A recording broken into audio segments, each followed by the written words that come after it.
বাংলাদেশ ব্যাংকের ২০২৬ সালের মার্চ মাসের তথ্য অনুযায়ী দেশের ব্যাংক খাতে মোট খেলাপি ঋণের পরিমাণ এখন ৫,৮৮,৭০৪ কোটি টাকা, যা কিনা ব্যাংকগুলোর মোট বিতরণ করা ঋণের ৩২.26%।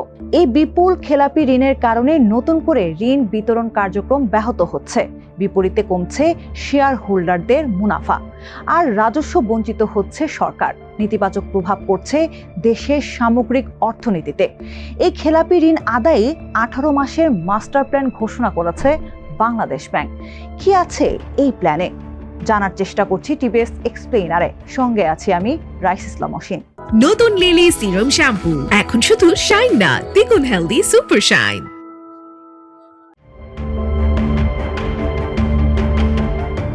গত ২৬ জুলাই অনুষ্ঠিত জাতীয় সংসদের অর্থ মন্ত্রণালয় সম্পর্কিত স্থায়ী কমিটির প্রথম বৈঠকে খেলাপি ঋণ আদায়ে একটি পরিকল্পনা তুলে ধরেছেন বাংলাদেশ ব্যাংকের গভর্নর মোহাম্মদ মোস্তাকুর রহমান।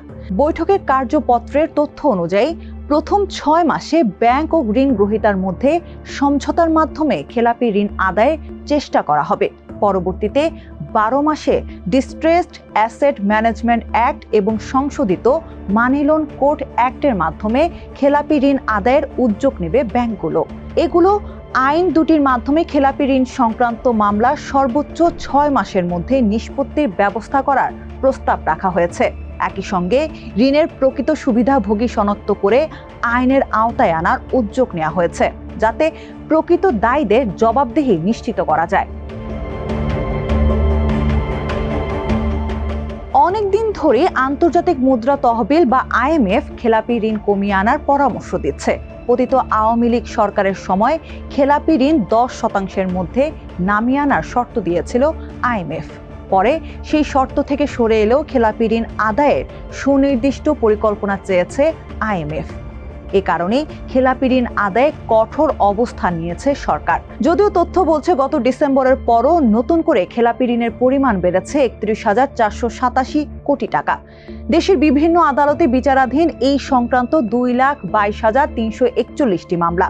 এসব মামলার সঙ্গে জড়িত অর্থের পরিমাণ 4,07,435 কোটি টাকা, যা দ্রুত নিষ্পত্তির জন্য ইতোমধ্যে ব্যাংকগুলোকে নির্দেশনা দেওয়া হয়েছে।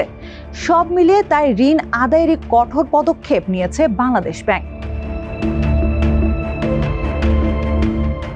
ঋণ আদায়ের পরিকল্পনার অগ্রগতি সম্পর্কে বাংলাদেশ ব্যাংকের মুখপাত্র আরিফ হোসেন খান বলেন, ডিস্ট্রেসড অ্যাসেট ম্যানেজমেন্ট অ্যাক্ট এবং সংশোধিত মানি লোন কোড অ্যাক্ট প্রণয়নের কাজ শুরু হয়েছে। শীঘ্রই আইন দুটি চূড়ান্ত হবে। অন্যদিকে কমিটির সদস্য ঢাকা 12 আসনের সংসদ সদস্য সাইফুল আলম বলেন, খেলাপি ঋণের জন্য শুধু ঋণ গ্রহীতা নয়, ঋণ অনুমোদনকারী পরিচালকদেরও জবাবদিহির আওতায় আনা হবে। এর জন্য প্রয়োজনে আইন সংশোধন করতে হবে।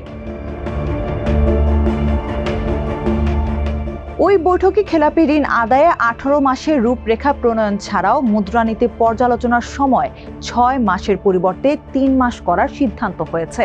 একই সঙ্গে বিনিয়োগ ও কর্মসংস্থান বাড়াতে বাংলাদেশ ব্যাংকের গঠন করা 60,000 কোটি টাকার প্রণোদনা তহবিল যাতে প্রকৃত ব্যবসায়ীরা পান সে বিষয়ে নজরদারি জোরদার করার সিদ্ধান্ত নেওয়া হয়েছে।